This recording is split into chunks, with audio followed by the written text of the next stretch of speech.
আমার লয়ার এখন পর্যন্ত 107টি মামলা হিসাব আমাকে পাঠিয়েছে, আরো মামলা থাকতে পারে।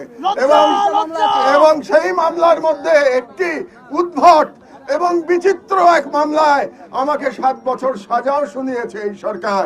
এবং সেই মামলায় আমাদের বর্ষিয়ান সম্পাদক শফিক রহমান সাহেবের সাথে আমাকে জড়িয়েছে।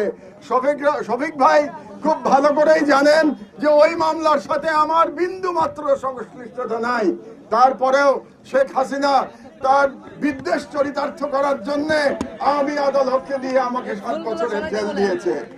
এর বাইরেও আমি শুনতে পেয়েছি আমার নামে গোটা 5 অ্যারেস্ট ওয়ারেন্টও অপেক্ষা করছে। আমার মায়ের অসুস্থতা এবং আমার সাজা এবং অ্যারেস্ট ওয়ারেন্ট এই পরিস্থিতি বিবেচনা করে আমি আজকে রাজনৈতিক